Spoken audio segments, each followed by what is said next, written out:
কিন্তু আমি বলতে চাই মাননীয় স্পিকার, আমরা যেই জায়গা থেকে দাঁড়িয়েছি, বাংলার 30 থেকে 40 লক্ষ ওলামায়ে কেরাম আমাদের দিকে তাকিয়ে রয়েছে, কারণ তাদের কণ্ঠ, তাদের সে আওয়াজগুলো আমরা যেন জাতীয় সংসদ থেকে দিতে পারি। তার মধ্যে অন্যতম একটি হলো মা কানা মুহাম্মাদুন আবা আহাদিম মির রিজালিকুম ওয়ালাকির রাসূলুল্লাহি ওয়া খাতামান নাবিয়্যিন ওয়া কানা আল্লাহু বিকুল্লি শাইইন আলিমা। আপনি জানেন, নবীর পরে আল্লাহ নবী হচ্ছে আমার ইমানের অংশ, আমার ইমানের পার্ট। তিনাকে ভালোবাসা, তিনার উপর ইমান, এটা আমার ইমানের অংশ। তিনি আমার শেষ নবী, যেটা কোরআন ঘোষণা দিয়েছে। নবীও বলেছে আনা খাতামুন নাবিয়্যিন আলা নাবিয়্যা বাদি, আমি শেষ নবী, আমার পরে কোনো নবী আসবে না। কিন্তু মাননীয় স্পিকার, দুঃখের সাথে বলতে হয়, বাংলাদেশের এরকম একটি পার্ট রয়েছে, যেই পার্টের এক অংশ মানুষ, তারা নবীকে অস্বীকার করে, তারা মুসলমান দাবি করে। এবং এই বিষয়ে অনেকেরই ধারণা আছে, তারা জানে এই আন্দোলন করতে গিয়ে অনেক মুসলমানকে রাস্তায় শহীদ হতে হয়েছে, আন্দোলন করতে হয়েছে। স্বাধীনতার পর থেকে আজও সে আন্দোলন চলছে, কিন্তু আজও পর্যন্ত সেটা পাইনি। আমি মাননীয় প্রধানমন্ত্রীকে বলবো, আপনি বাংলাদেশে একটি ইতিহাস রচনা করে যাবেন।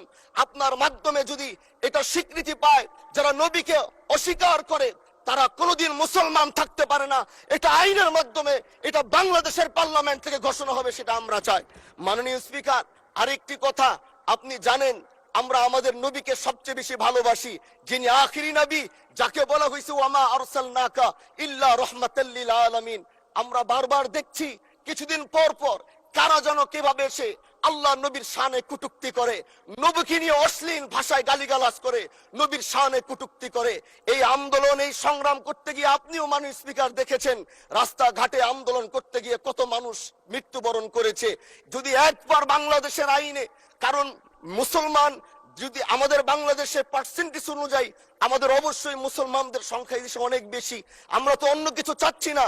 এই দেশের মানুষ নামাজ না পড়লেও যদি কেউ নবীকে কটূক্তি করে, তার কলিজা ছিঁড়ে যায়, সে রাজপথে নেমে যায়। আমি বলবো, যারা নবীকে কটূক্তি করে, নবীর নামে গালিগালাজ করে, এদের মৃত্যুদণ্ড, এই আইনটাও যেন বাংলাদেশের এই সংসদ থেকে পাশ করা হয়। মাননীয় স্পিকার, এই কথাগুলো বলতে গিয়ে অনেক কথা হারিয়ে যাচ্ছে। এলাকায় বলেছিলাম যে আমরা ন্যায়ের পক্ষে কথা বলবো, ইনসাফের পক্ষে কথা বলবো।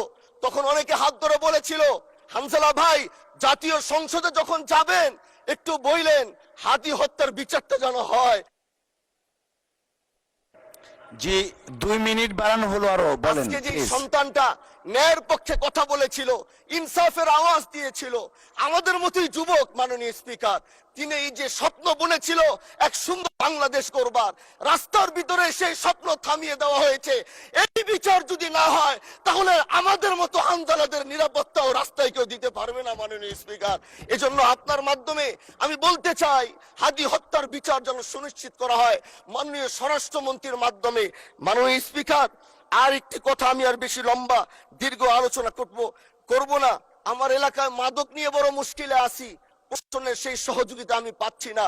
একদিক থেকে আমি নিজে মাদক বিরোধী সংগ্রামে নিজে রাস্তায় নেমে মাদকের বিরুদ্ধে আমি নিজে অভিযান চালিয়েছি। এবার তাদেরকে একদিক থেকে ধরে যখন প্রশাসনের কাছে ইয়াবা সহ গাঁজা সহ দেওয়া হয়, তখন তারা একদিক থেকে আসে, কোর্টে চালান করে দেয়। একদিক থেকে গোটা দেশ বলছে এই দেশ মাদক মুক্ত করতে হবে, আরেক দিক থেকে যখন তাদেরকে আমরা কোর্টে চালান করছি, 3 দিন থেকে 4 দিনের মাথায় জামিন নিয়ে এলাকায় এসে আবার মাদক ব্যবসা করছে।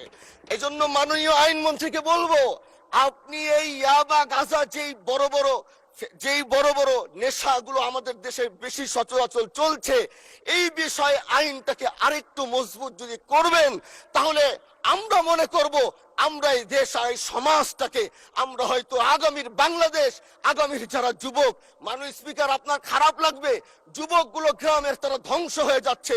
আমাদের চোখের সামনে যখন একজন যুবক ধ্বংস হয়ে যায়, এটা অন্যরা মেনে নিতে পারলেও আমাদের পক্ষে মানা বড় কষ্ট হয়ে যায়।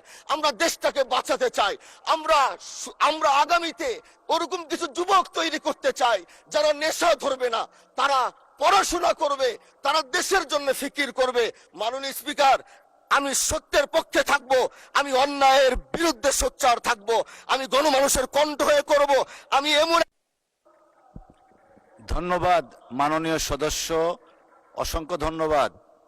আলোচনায় অংশগ্রহণ করবেন ব্রাহ্মণবাড়িয়া 5 আসন থেকে নির্বাচিত মাননীয় সংসদ সদস্য জনাব মোহাম্মদ আব্দুল মান্নান। জনাব মোহাম্মদ আব্দুল মান্নান, আপনার সময় 6 মিনিট। ধন্যবাদ।